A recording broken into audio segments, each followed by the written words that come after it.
Ladies and gentlemen, please rise. And now to honor America, please join in the singing of our national anthem. Representing the three-time Stanley Cup champion New Jersey Devils, Arlette.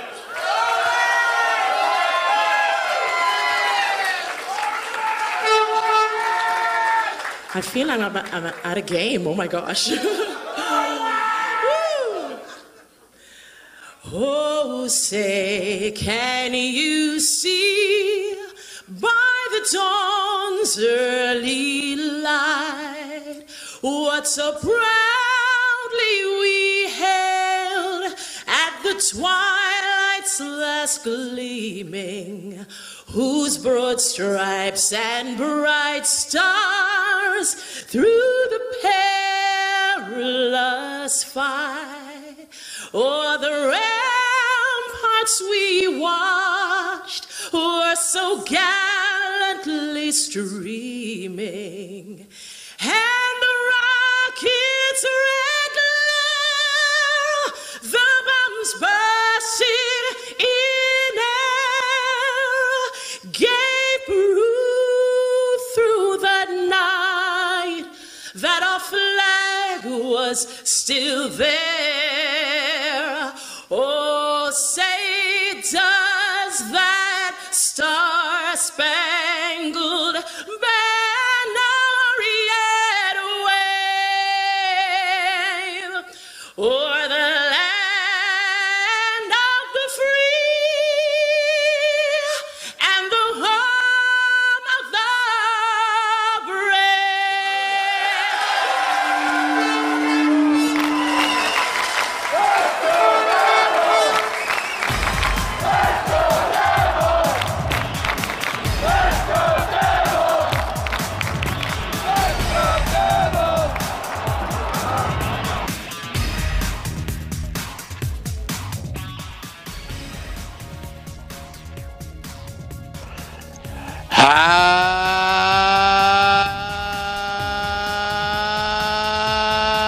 Happy Devils Chico thinks Sunday. This is the Let's Go Devils podcast, season 2, episode 34. I gotta lower the tone. I forgot. The neighbor has to go to work. Go down where, Sam? I meant the neighbor downstairs. Sorry. Meant no harm by that statement. I know we live in a politically correct universe right now, but she has to go to work tomorrow, so I have to lower my tone just a tad. Welcome everybody to the Let's Go Devils podcast, the most commented Devils podcast in the history of New Jersey Devils podcast. I am your host, Sam Wu, here with Beer Baron and Shorts Guy. This is season 2, episode 34. I thought we were going to take a break, guys, but after the last podcast, when we announced, or when we talked about the first overall pick in the 2019 NHL draft that the New Jersey Devils acquired through the NHL lottery system, I think people are happy. And you know what? Whether we're on Facebook Live, Twitter, Periscope, YouTube Live, Twitch, letsgodevils.com, streaming live audio, or iHeartRadio, or what's the other one? Spotify. We did really well on Spotify, and we amassed to over 6,000 viewers, listeners, and download combined our last podcast. And we want to thank you, the listeners, viewers, our fans, joining in to our podcast. According to Shorts Guy, right before we're going on air, says we're going against, what is that? It's the premiere of the Game of Thrones final season. It's been like over 500 some days since Game of Thrones has last been on. Everyone that I know that loves the show has been waiting for this, and we decided to go up against it. Because we don't care. Well, it also didn't dawn on me that we were going up against it until right before we started. and I knew this was happening. Same way. I knew this was happening, but whatever.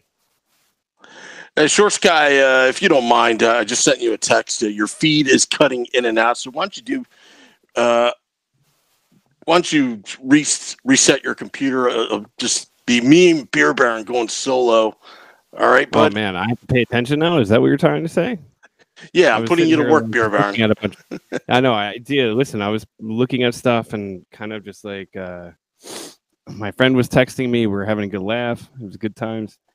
All right, so let's get to it. Let's get down to business. First of all, I want to comment on your shirt. I want to tell you that I appreciate the Cayman Islands and just a reminder. Just a reminder. It's really funny to wear that. Yeah. We're actually, I don't know what it's like in Canada, but tomorrow you're supposed to file your tax returns, or or make sure you file an extension in the U.S. But yeah, I'm wearing the Cayman Islands T-shirt just for those that want to. If you can see on Facebook Live, see the video feed.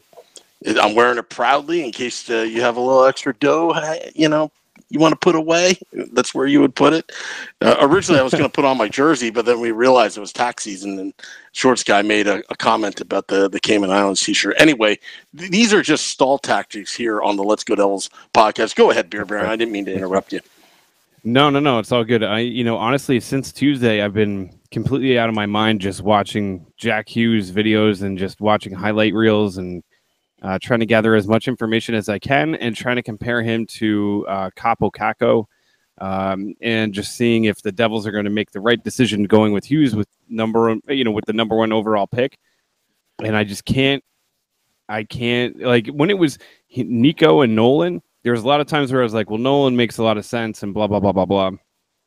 This time, I am sold on Jack Hughes. I don't think there's any doubt in my mind that Ray Shero wants to take Jack Hughes number one overall. But, I mean, damn, it's exciting if you ask me. Yeah, no, I agree. And, I was actually surprised this week looking online of all the people that are actually looking and saying that Kako is the better fit for the Devils, which kind of surprised me that there was so much chatter about that. A lot of talk about Hughes' size or thereof, I guess you can say, and that Kako being the bigger, stronger forward would be better. But let's not forget Jack Hughes is 17. 17. So he's got a lot of growth left in him. That's for sure. I don't know any 17-year-old that is not finished growing. So he's still got a lot of growth left in him, and I'm really not concerned about size because, you can always throw him in the gym, give him a good workout regimen, give him someone to work out with, which it seems like Hall is already that guy. Mm-hmm. And, some protein shake. Just hope. Yeah, seriously. You just hope that the height comes. But, I mean, he had a monster game against, Switzerland the other day? Yeah, with the U18, the US beat him 6 points. Yeah, they beat him 8-0. Jack Hughes had 6 points, 2 goals out of those 6 points. Yeah, the kid is. I was reading Abby Mastracco on Twitter today, and she had a lot of really good points. And one of them being that if everybody is saying that Capo Caco's gotten to the point where he's like this physical specimen and all these other kind of things, he might have maxed out how much he's going to grow, whereas Jack Hughes is going to have more room to grow. I don't know. Honestly, just looking at everything and just doing the eyeball test, and I'm not a professional by any means. You know what I mean? Like, I'm not a professional scout. There might be things that these guys could see that we don't. But from a fan's point of view, from a guy sitting on the couch drinking beer, he looks great to me. That's what I'm going to tell you that. Yeah, I'll be interested, though. I mean, this is also at the U18 level. He's doing this, not to discount anything that he's doing, but I'm curious to see him up against, NHLers, adults, essentially, for sure. which really. But if you think about it, it's the league's getting younger, so it's a lot of younger players that aren't too much older than him, other than by a few years. But still, he's got a lot of upside to him. I'm not concerned about his size. if the skill's there, the skill's there, and the size will just complement them. That's for sure. Yeah, and honestly, you know what? I mean, yes. Was it Julie? Yeah, whatever. Thanks, Joe. I got to double check. Oh, looks like Beer Baron froze. Hey, Sam. It looks like we got stuff all over the place. So it looks like we're at we maxed out at 2 at this point. So, hey, welcome back, Sam. Hey, I'm trying to figure out what's going on. But Beer Baron is back. Hey, Beer Baron froze. Dude, what the hell? It's a weekly thing. I just gotta anticipate it now. And yes, it is Julie. Thank you for reminding me. Sorry, I've been reading a bunch of different things. Julie Robenheimer. Didn't mean to discredit somebody. So yeah, I think there's a ton of upside to Hughes. That's basically where I'm at.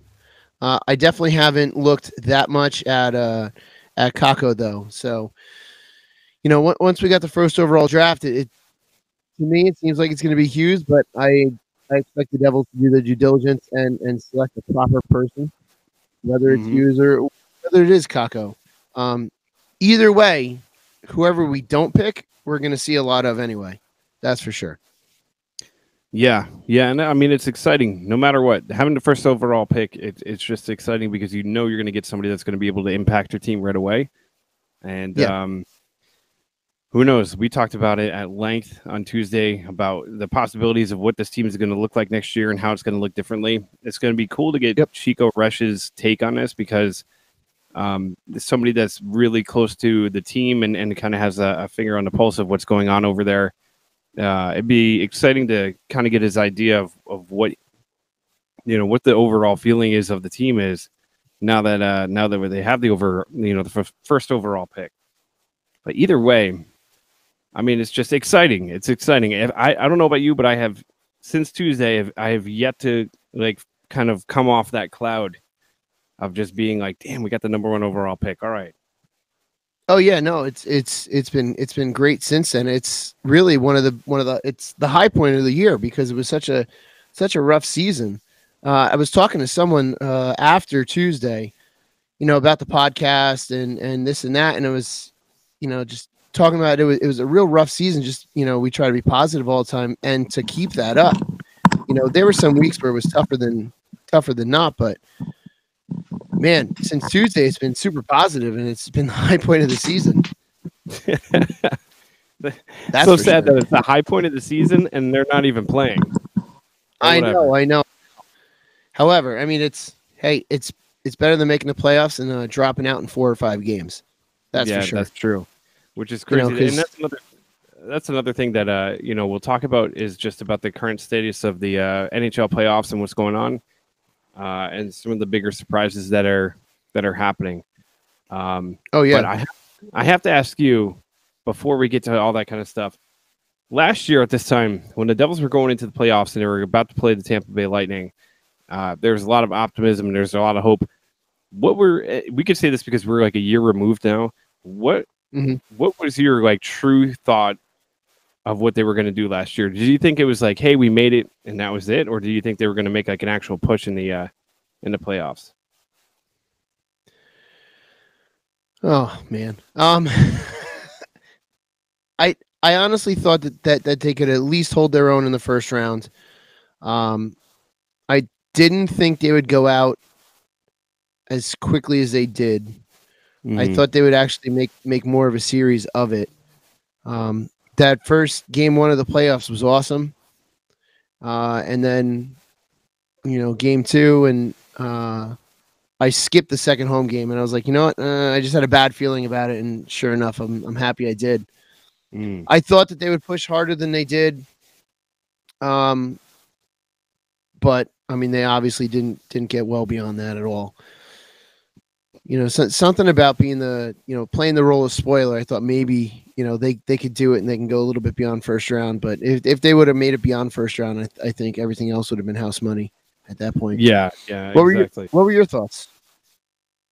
kind of like the same thing. Like when they were leading up to the playoffs, it was like when everybody was like, "Oh, let's take on Tampa because we swept them in the regular season." It's like, yeah, too. That's regular That as season. well. You know what I mean? Like it's a whole different beast. You know what I mean? Like you get into the playoffs and crazy things can happen. You get a goaltender who's hot leading into the playoffs or whatever. You never know. And I felt like there was too many Devil fans that were taking the Tampa Bay Lightning way too lightly.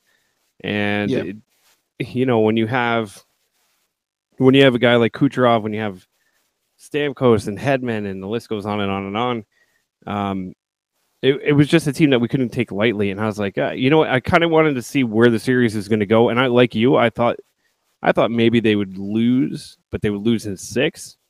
I didn't think they were going to lose in 5. And it just seemed like, you know what? All right, cool. They got there, and that's a step in the right direction. So that you just took it for what it was. It wasn't like I didn't expect them to win the Stanley Cup last year. I'll put it that way. Okay, yeah. And I remember sitting in the bar after, the first home game. So that was Game 3 last year, and I was there with 2 friends, and they're on, already online looking for tickets for Game 4, and the tickets were, over $100, and they're like, oh, should we do it? And I'm like, it's wait. And then they wind up going on to lose that game. That's the last thing I would have wanted to have done is paid $100 to watch the Devils lose. I've seen them lose plenty in my day as a fan. Paying $100 to see them lose is nothing I was really looking to do. However, that first home game, it was just good to be back in that atmosphere. That was the first time since 2012 that we had a playoff atmosphere like that, and everyone was so jacked up that we were just there. So it was fantastic to be there. Just would have liked to have had at least one more successful game, two at the most after that would have been nice. But hey, it is what it is. Yep. Now we're in this, we're officially in this solid rebuild period where, if everything falls into place, we get the top overall pick here. Let's say we bring in Jack Hughes or Kakko, one of the two. You got to think that the trajectory is going up, and that we just don't turn into the Edmonton Oilers of the East. It's the last thing we'd want. What's up, Sam?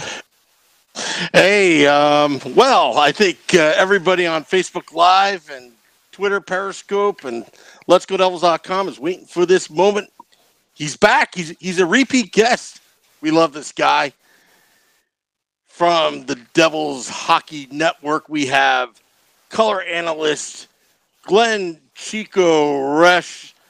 Chico, you're on the Let's Go Devils podcast with Sam, John, and Scott. How are you doing this evening? Well, I'm just like the rest of you guys.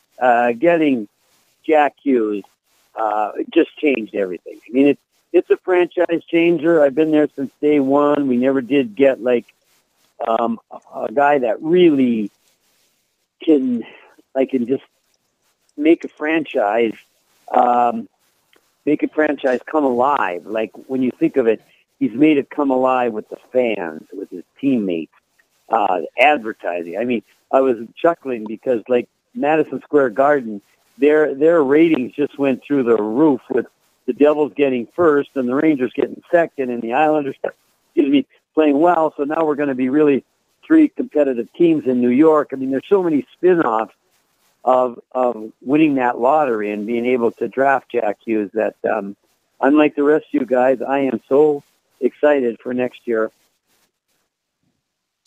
Chico, hey, how you doing? This is Scott. I want to say thank you again so much for joining us. And, you just hit it right on the head is, we couldn't be more excited for Jack Hughes and having a generational talent come onto this team. You sense that the overall feeling of the team or the overall feeling of the franchise is that this is, an extremely lucky situation for us to be in. But what is everybody saying inside, behind closed doors? Have you talked to anybody and just kind of gotten a general feel that they're definitely going with Jack Hughes? Oh, well, you're going to go with Jack Hughes. Larry Brooks brought stuff up about maybe, Vancouver is going to trade all these players. Let me tell you this. He's an American. He's a centerman. He could make 5 guys, well, maybe not the goalie, 4 guys on the ice better. You're not going to play this kind of,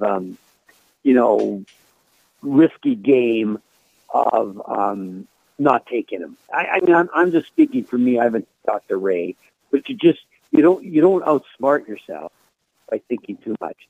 Now, the only thing I'll say, the kid from Finland, he can score. He's a winger. He's got a big shot.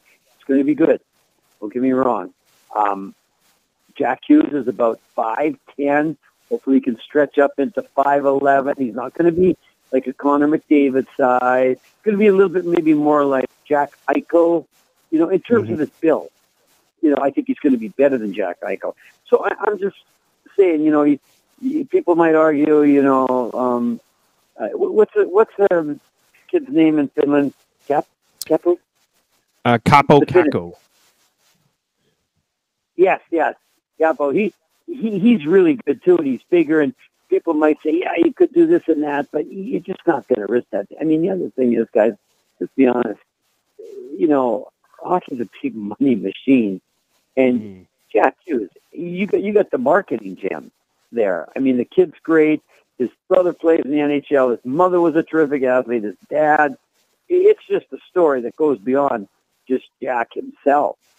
And so, no, they're not taking anyone else. But that being said, they shouldn't, because this kid here will make everybody want to not only want to play with him and be on the ice with him, but I know myself when I was, with the Islanders and we got Bossy, when you get one of the premier players, and we had Trotz and Danny Potvin, we still need a couple more. We got our 1-2 punch now at center ice, which is, you look at every team, they need that. But now, all of a sudden, if Taylor Hall comes back, he's going to be a better winger. Or Kyle Palmieri, or who's ever playing with Jack, and then it's going to relieve Nico Heischer's line to not face the other team's best checkers. It's going to have such a spin-off. And then, you got Ty Smith. Again, the kid can see the ice. So whoever the defensemen are, they move and get open. He'll get them the puck. It just the whole mechanic of how a hockey team works, not only inside the locker room and on the ice, but up top when it comes to management and advertising and corporate things and all this and that. It's just, you just couldn't have asked for more. I still have to chuckle sometimes when I see them flipping over number 1 pick New Jersey Devils. It's just the best thing that I've seen since, maybe not the best thing I've seen since I've been a Devil, but it certainly ranks up there. Chico, it's John. So kind of going off of that, what was your take on all of the young talent that the Devils brought up, for about the last quarter of the season? Well, I would say, let me say one for sure. Well, I was thinking one of them established himself that he's got a real, I don't want to mention names because I don't want to hurt any of the other guys. There's one guy that can play in a role. He established that. There's a guy who can play on the wing and has potential. And then there's another guy that's a bit more of a long shot. And then other than that, I think other guys just prove that, they're really good players, but they're going to be, minor league. I mean, because I always look at it, I'm saying, what does it take to be a really good playoff team? I'm not just saying to get in. And as you know, we're seeing, I don't know if Columbus, if you guys hear the final score there, let me know. But, I mean, Columbus just got in and they could knock off the Tampa Bay Lightning. So if you just get in, you do have a chance. But, you guys were talking about last year. We got in, but we had no chance. But this year it's going to be different. And the other thing I'd ask you guys about this, so you're going to have Nico, or you're going to have Hughes, Nico, and then now you get into the third line. Is it going to be Travis Zajac, Pavel Zacha?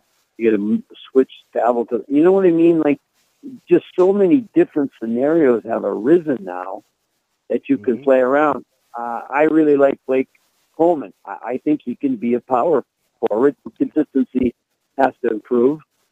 But we, all of a sudden, now without one player, it seems like we have 4 or 5 more parts just by that happening. And, of course, we didn't, but in some ways we did because it changes the roles and it puts people in the right place on the team, and it gives everybody a feeling of that they can be better. The hardest thing last year, I know I'm rambling here, is John Hines and the coaching staff did a wonderful job. But those players, they knew they could only score a goal or two. They knew they couldn't really win. Nobody would say that. But now, maybe we'll score a goal more a game next year, which is huge in hockey. You get up over that 3 goals a game, you start winning most games. But if you're below the 3 like we were, you don't. So just so many good factors to consider as we look at just that one big change coming forth next fall. Chico, with the Devils drafting number 1 overall and the Rangers number 2, I think the biggest winner really out of this NHL lottery and for 2019 draft is the tri-state area for hockey. The Devils, Rangers, and the Islanders doing well, and Lou being on the island with Barry Trotz. You really can't go wrong with either Hughes or Kakko. I think the Rangers are getting a very, very, very good player. I think the next 10 years, the rivalry is just going to get more intense than it ever has, watching these two players grow. Do you agree with that assessment? Well, if you were listening, I said that right off the bat, actually, that, the ratings just flew off the chart and TV and, and in New York, it's just 3 teams not going to be competitive. And, for the Rangers, they needed a winger. I mean, the Benajad is a legitimate number 1. And so now they got a winger. But, the thing that's going to be an inner game going on here is the season's going to start. Let's just say both players are playing for the Rangers and for the Devils. And if one starts off better than the other, I know the Rangers and Devil fans are going to start saying, yeah, we got the better guy. Our guy's better than yours. And, so you're going to have that whole thing going on until it unfolds where one of them establishes themselves as being better than the other, or maybe they'll both be good. But never in the history of New York hockey have 2 of the most outstanding players of their graduating class came to 2 New York teams. I mean, it's just, and I'll tell you, we as the Devils fans, we needed it. But I got to tell you, as I was at the Garden and I was looking at their team and all that, they needed it more than we did. Their goals, like we're setting that. I mean, Schneider's back. I have no qualms there. Blackwood's going to be a great cohort of his. We got, we could sharp our defense. We got a decent defense, but this Ty Smith will definitely play. And then we had some good young players, but you look at the Rangers, they had traded away a lot. Their defense was a little bit long on the twos. They weren't happy with Shattenkirk, who was supposed to be an impact player. I mean, they had a couple young defense, perhaps, but they fell farther than the Devils did, and I think it happened quicker. Like ever since Lou left, and the cupboard was pretty bare when Lou left in terms of the Devils draft picks. I mean, if you go back and look at how many guys didn't turn out, for those 6 years, and some of the signings on the older players and not having young players. I mean, we were in dire straits. Ray made one huge step by getting Taylor Hall, but then coming into this summer, now it's again, what's going to happen? Is Taylor Hall going to sign? We still need a couple more impact players.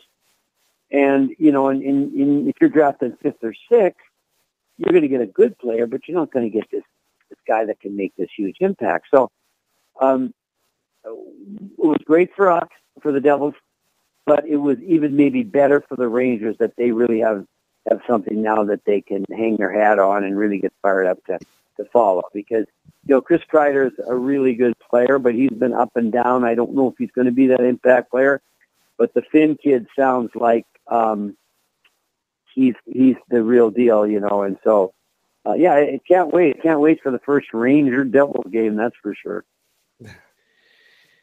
So, Chico, I was pretty excited when they were after they called the Devils as the first overall, and then they were interviewing Jack Hughes, and he had already said that he'd been working out with Taylor Hall, I guess in the off season. So to me, that was a real positive sign that he already knows someone with the organization and has an insight to the organization. And I'm assuming that's going to make him feel a lot more comfortable knowing that potentially this is, the Devils are the team that he's going to, because he already knows somebody, our top player, Taylor Hall, kind of has that insight already. Yeah, and what you're saying has some validity, but trust me, guys, these guys have played with so many players in practice. They played on the World Championships team and this and that. I mean, it does help, but he also knows who he is. Like Sidney Crosby, how many guys has he played with? He doesn't even know that he's going to play with Taylor Hall. He could, but Nico and Taylor played well.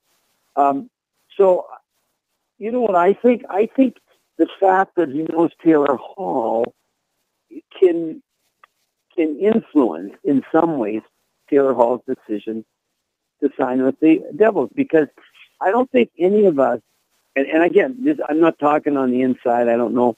I never talked to Ray about something like this, but it wasn't a slam dunk that Taylor Hall was going to sign with the Devils. I mean, it wasn't like, he's signing for sure.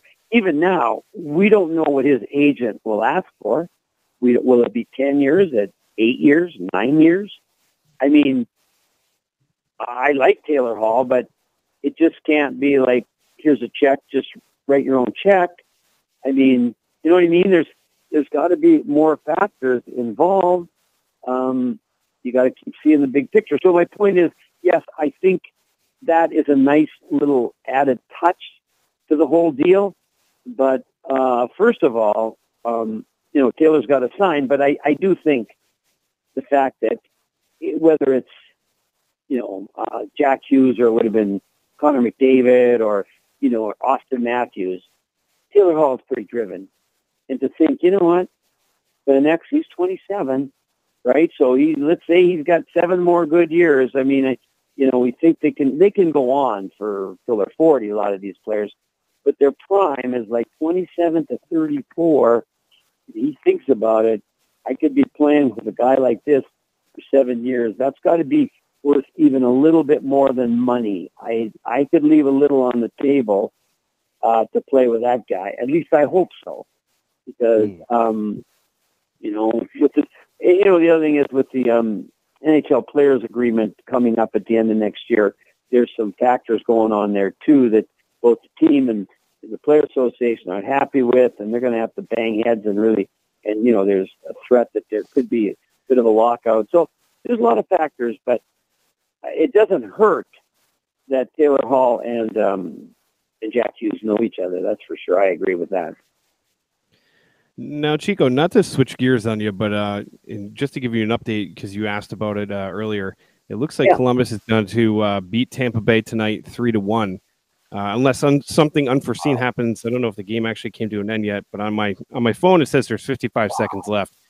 But I'll tell you, that's shocking considering Tampa Bay had 128 points, the President's Trophy. They were rolling through the regular season like nobody's business.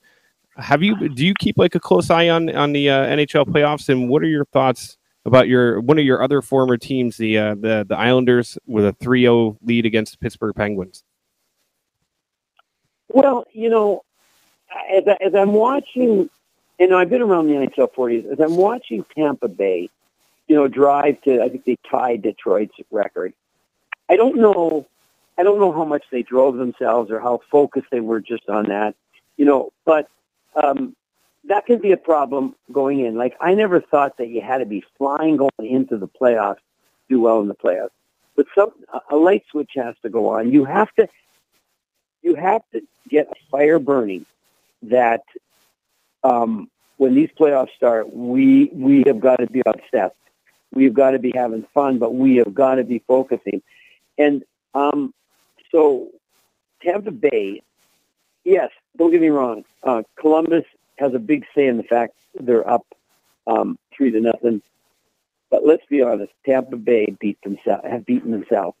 They have. And I'm not just saying this particular play or whatever, but in their mental heads, there is no way that they should be down 3-0. I could see even if they were down 2-1 and they let a game slip away in Tampa.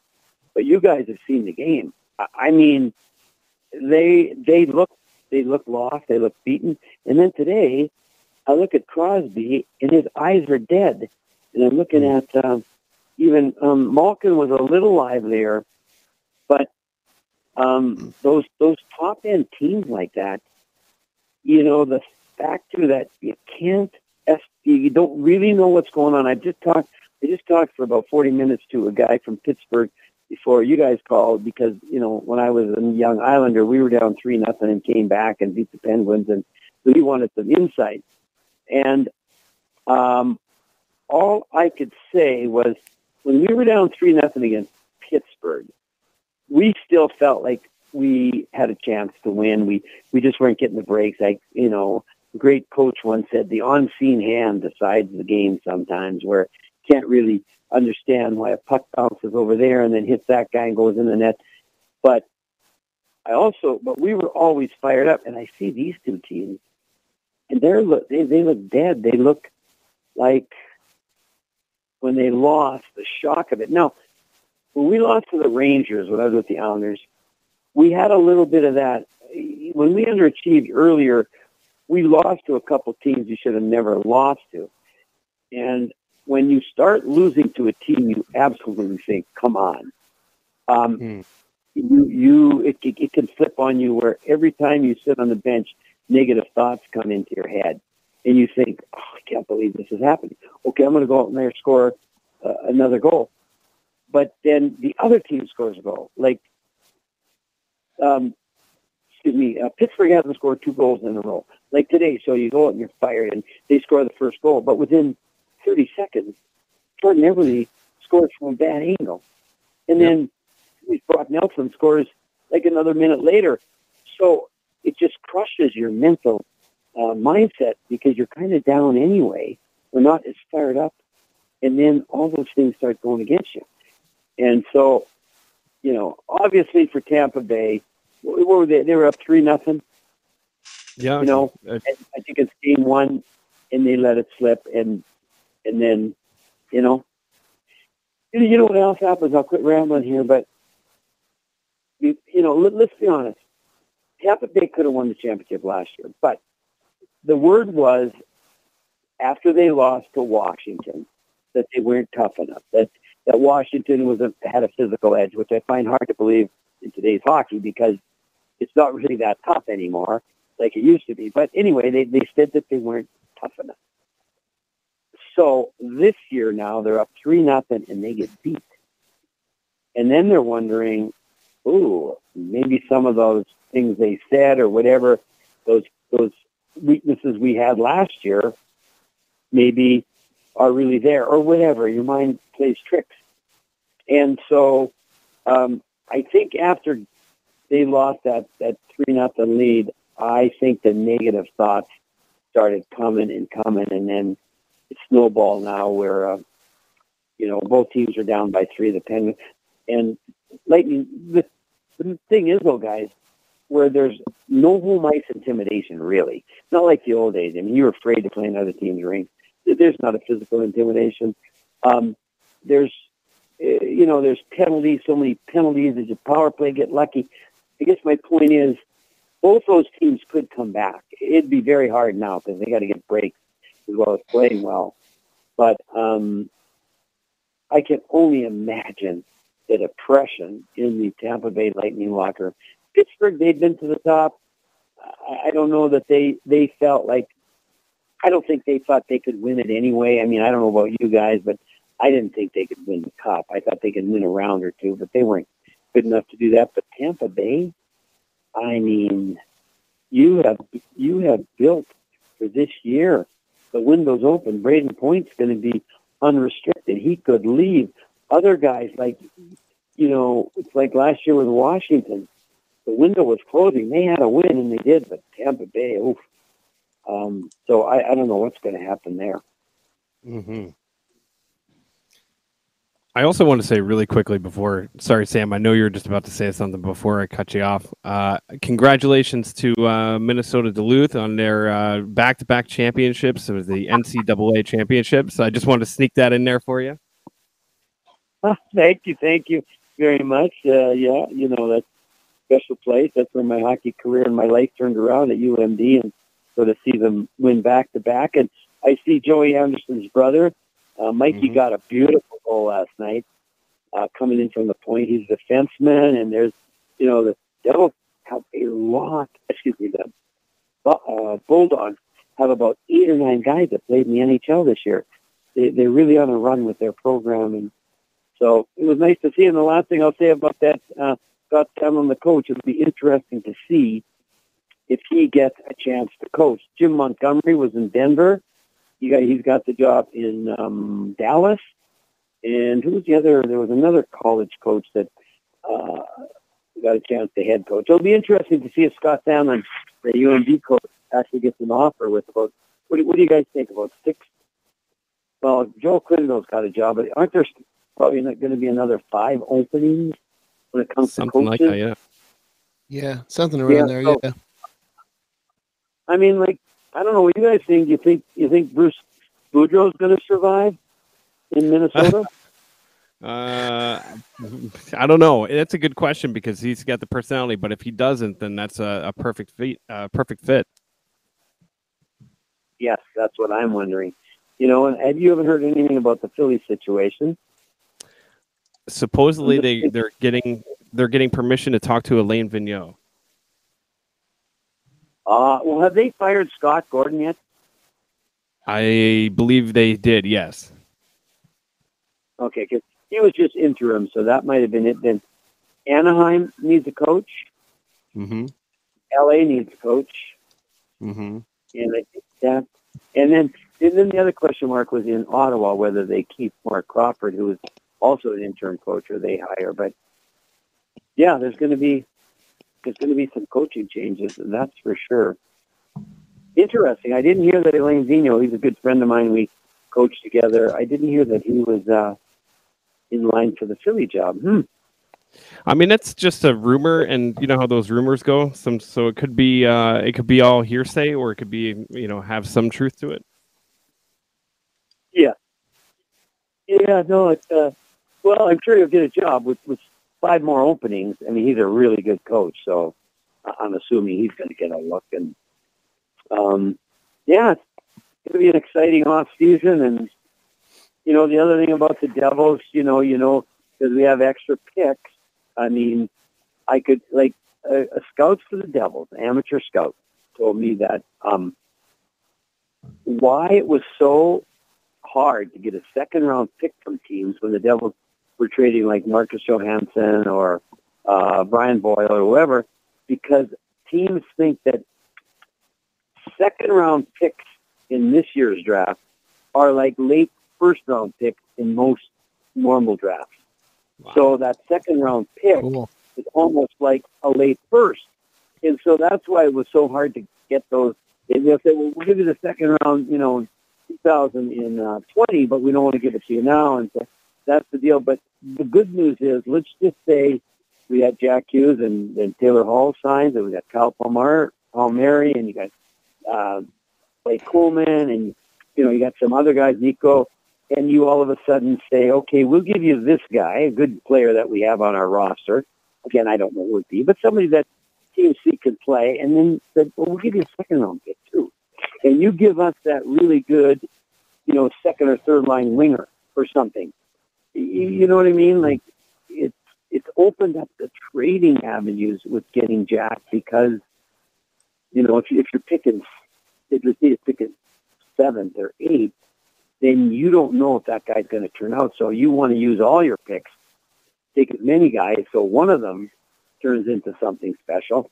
But now that we know we got Mr. Special, we can trade a second-round pick and package him with somebody else. So, like I say, it's just going to the off season is going to be so exciting. I just can't wait for it to start. Indeed. Chico, before we let you go, are you going to be working the draft at all? No, I am not. Where is it this year? Is it in Vancouver? Yeah, it's in Vancouver, I think, isn't it? It's in Vancouver. Are you... Yeah, it's in Vancouver. No, I am not. Yeah, no, I know I am not. I don't. I'm just like you guys when that happens. I know some people, in the office, and we talk, and they can give me some inside stuff, but I don't ever share it because it's not set in stone. And like you go to those drafts, and you might think this is what we want to do, and then someone comes up and said, "Hey, you give me that guy in your second round pick, we'll give you this winger." Or you need a rock solid defense or whatever. And so there's just I'm just Ray is really good, and his staff, Tommy Fitzgerald, and their whole staff, and I can't imagine the fun they are going to have with all the options that they have been presented with. I mean, really, guys, I know I'll kind of close with this, but I was kind of pessimistic at the end of the season, unless we got the first overall pick. There's some holes with the Devils. I was happy about the goaltending coming back to being as good as any in the league next year, but I thought, wow, how are we going to hurriedly fill some forward and defensive positions that we need to improve upon and not pick like first or second? Well, we got first, and so now it's like they say, people who have money, they make money. Now that we've got, the first overall pick, now we can make stuff because we can, we got options and we got freedom and we got bargaining power to make trades and move people enough. It's just a wonderful time. I know you guys are such diehard Devils fans, and I remember when Mario Lemieux was up, and I tried my hardest to lose. There was no draft then, and we should have had Mario. We got, and I wasn't trying to lose. It was just that by that point we weren't very good, and but we missed out. We got Kirk Muller again, second line player, terrific player. It's like Jack Eichel's going to be good, but not going to be Connor McDavid, and so. It's just a great time to be Devils fans, you guys, and you got your podcast going, so you're going to be right in the middle of things, and I love the fans because you guys really know how to have fun with the game, and that's what it's all about, really, is having fun and then watching it build. You guys were talking. Let me ask you this: were you guys all too young to see the first wave? You probably didn't see like the late 80s and 90s Devils until like won the Cup in 95. I don't know how old you are, but were you guys part of that, or did you come when they were already winning cups? Oh no, I can speak for myself, and I know the guys will say the same. We were in the late 80s, and that's when I really started loving and watching hockey, is like right in that late 80s era. Oh, okay. Yeah, I was early 90s. I was early 90s, so I was close to that.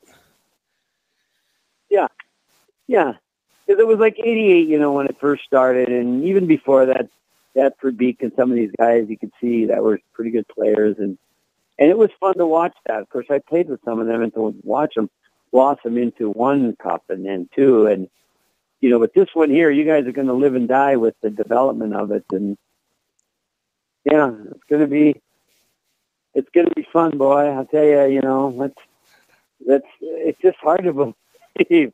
And to see the look on John Hines' face, there was a Twitter or there was a picture somewhere, and I've seen John smile after wins, but this was beyond that. Like he just became so much of a better coach because he's got so many options, and and so it's amazing how many facets of the New Jersey Devils situation, like I say, franchise, including the fans and all that, that winning that lottery affected.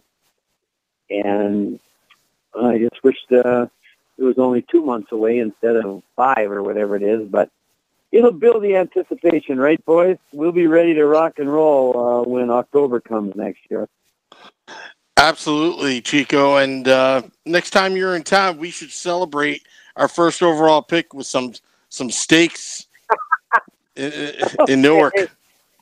All right. Okay, I'm up for that. Yeah, when the season starts, right around there, we're probably going to go play in China this year. You probably heard that, maybe, but yeah, we're going to play an exhibition game or 2 in China. And so when we get back, though, it'll be absolutely a lot of fun times. All right, yep, boys. Well, we should have been. Go ahead. Oh, I'm just about to say, and Durango Steve said he will pay the bill as well. Oh, okay, then. We will start saving. We'll start. No, just saying, we'll order the most expensive thing on the menu. Trust me on that. Oh, for sure. Oh, yeah, exactly. And then, if you guys are still doing it after the draft or whatever, something, you got my number, and it's always fun to talk to you guys. Okay, great. Thank you, Chico. Okay. Thanks, boys. Talk to you down the road. Chico. Yep. Thanks, Chico. Okay, you're welcome.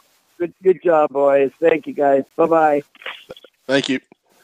That is the infamous Chico Resch of the Devils Hockey Network, color analyst here on the podcast live. He is now considered a friend of the podcast and a regular. Yep. He's vying for Grant Marshall's record of 5 times on the podcast.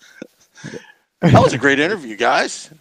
Yeah, I really love good. That Chico is just as jacked up as we are for the fact that the Devils are going to be getting Jack Hughes. Like it's so cool to hear somebody that's been through it, that's that close to the organization, that is that excited of, as excited as we are. Yeah, no, that's definitely great. And just, his opinion is the same as ours. You just got to go with Jack Hughes, which is fantastic as well. And also, I snuck in there that Durango Steve will pay for steak dinners. I guess we'll he's have going to to regret that. Yeah, Molnar Roofing. It's going to be a total tax write-off for Molnar Roofing. Can't do that kind of stuff anymore. Writing off lunches and dinners. No, Molnar Roofing has so much cash stashed in the Cayman Islands. Don't worry about it. That's where your shirt came from? Yes. Well, no. Molnar Roofing will just take all the money from that extra percentage that he charges Ranger fans for roofing, and that's what'll go pay our bill. That's funny. I love it when Chico's on. He's such a nice guy, and also we have to do a special thanks to Melissa Dawn for making these arrangements. Yeah, totally. And the listeners really don't understand, behind the scenes, we have our show meetings and this and that, and we're discussing, how to make the podcast better. And then suddenly we're like, hey, let's get Chico on. So I get on the phone and I'm like, Melissa, bring me Chico Resch for this Sunday. And like a good sport, she just does it. She doesn't complain. And sometimes I feel bad. We ask her doing things, this and that. But she's a jack of all trades. She's our esteemed publicist, producer. She gets it done. And we want to thank Melissa for just absolutely bringing a wonderful guest and a friend to the podcast. And I just wanted to, we always ask her for stuff, and sometimes at the moment we act mean a little bit because we really want something to happen, but she always gets it done. So thank you, Melissa. Can I ask you guys just a question? Yes, first of all, yes, thank you Melissa, you're incredible. You're amazing. What do you think would be worse? Being in the Penguins' shoes or being in Tampa Bay shoes as a fan? Going into the playoffs as a Tampa Bay fan, 128 regular season points or whatever the hell, and just thinking that you're going to walk through Columbus and just smack Columbus around and be like, nope, see you later. We're going on to round 2. And now they're not even in a 3-0 hole. They're screwed. They are royally screwed because a couple of these games weren't even close. And man, I'm sorry I got distracted a little bit before because I'm like looking at all the highlights and just kind of catching up on what's going on in that game. It's just like crazy to see what's going on in that series. Tampa Bay, because I feel like Pittsburgh just kind of made it into the playoffs. Like Tampa Bay's been solidly in the playoffs for a long while. You know, they won the President's Trophy, which is always the curse of the President's Trophy. It's almost the trophy you don't want to win. And all signs are pointing that they were just rolling. And going into the playoffs, if you're a Lightning fan, you're like, all right, well, like you said, let's take care of Columbus and move on. And maybe that's what they did as a team. Maybe they looked at Columbus and said, okay, whatever, we'll get beyond them and worry about the second round. Mm-hmm. Pittsburgh, I think, they were, I think they're just to be in the playoffs right now for them because there were moments where it didn't look like they were going to be in the playoffs. That you're probably disappointed because you're used to excellence, but I think Tampa Bay fans got to be much more upset. One of my teammates is a Tampa fan, and I know he's not thrilled. I didn't help matters by right as the playoffs started. I sent to our team group text. I sent a picture of the President's Trophy, just because. Yeah, dude. I mean, honestly, tonight they were missing Kucherov because he got a 1-game suspension, and they were missing Hedman. But that team is one of those teams that's so freaking stacked that it shouldn't matter, that they should be able to make up for those deficiencies or those losses of players. And my God, like was it Kucherov that we were all complaining about last year that we thought should have been suspended? Yes, there we go. That hit Sammy Vatanen. So I mean, yeah, it's just repeat offender, just crazy. And I mean, no, that's going to be, and to drop the first 2 at home like that. After having the run you did at the end of the season, that's tough to see. And like you said, they weren't, it seems like they're almost not even competitive at times, which is just strange. It's crazy. Either way. Well, I don't know if you know about this, Beer Baron, but if there is a Game 5 on Long Island, 2 people on the podcast who will remain nameless will be at that game in Nassau Coliseum. Oh, yeah. Oh, nice. How'd you guys pull that off? Oh, yeah. Clearly, it's not me. It's somebody's birthday that day. Yeah. I get it. Yes. It's my girlfriend's birthday Thursday, and she had access to tickets, so we took them. There you go. That's what we're going to do. And there was an extra one. There was an extra one, so they decided to take the Woo along. I'll be wearing I'm going to be wearing a bright yellow Penn State practice jersey. I was thinking, I don't even know what to wear. Like, what do I do? I just want to get on TV at this point. I'll wear something yellow, but the thing is, they probably think it's Penguins fan. I'm not so sure if I want to do that. Yeah, just rock the Let's Go Devils podcast sweatshirt. You'll be good. Could do that. Right? You don't think? But Sam wants to stand out. Wait, Shorts guy. Is there a possibility? Is there a possibility that you can get like one of those hunter orange sweatshirts and just print a Let's Go Devils podcast thing on the back and on the front, just like big fat logos on the front and the back, so it looked like he's blending in to be in the Islander orange, but really he's promoting our show. I could, that's however, not a bad idea. Yeah, but you know what though? The Hunter Orange might wash out the logo. So I don't know. We'll have to take a look at it. I got a great hack idea. This is what we're gonna do. I'll wear a Hunter Orange T-shirt or sweatshirt, and I'll take one of our last Let's Go Devils podcast stickers and just put it on the front. I know it's a little small, but it'll do the job. or a bright orange, or a royal blue Ranger Suck shirt. That could work too. That could work. Yeah, we'll think of something. Yeah, if there's a game 5. Yeah. At this point, it's looking like there may not be a game 5 in that series. There may not be a game 5 in the Lightning series too. So, who knows? But you never know. You just never know. It's the playoffs. Playoffs. Cheryl hear the Miller, music. Cheryl Miller says, "Dressed like Ric Flair." Well, they do the woo over there too. I believe they do. Yeah. Yeah. Well, we got options, guys. We got time. Oh my God! Well, I'm sorry. There are a lot of questions before people are asking, are you doing another podcast next Sunday? Sunday's being Easter. The answer is no, we're not going to do a live podcast, but we're probably going to try to do some. Yeah, we're going to probably drop something in for Sunday. It's not going to be live. An Easter egg, if you will. That's what we're. Yeah, an Easter egg, a bunny,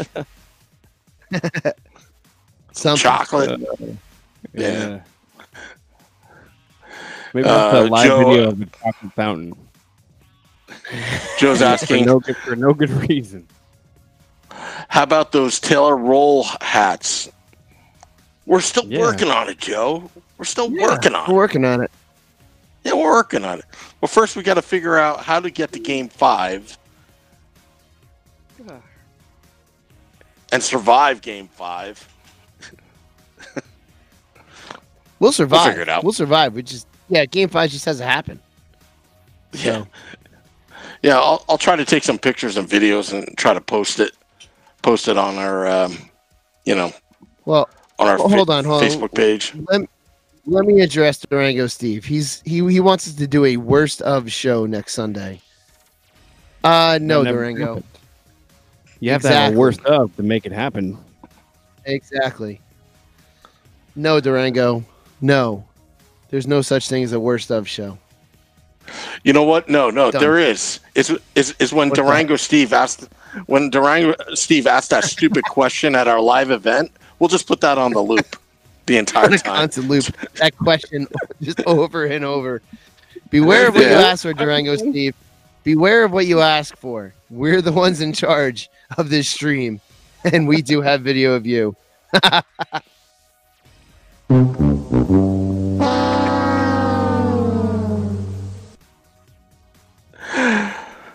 right. Should we close out the podcast? Yeah. Chico Let's thinks. close it out. Chico thinks. Oh, we want to thank Chico Resch for coming on to the podcast on episode 34 of season 2. We want to thank Melissa Dawn once again for arranging our guests to come on. We want to thank you, the Let's Go Devils podcast fans, for making us the most viewed Devils podcast in the history of New Jersey Devils podcast and the most commented Devils podcast of all time. Till next time, let's go Devils.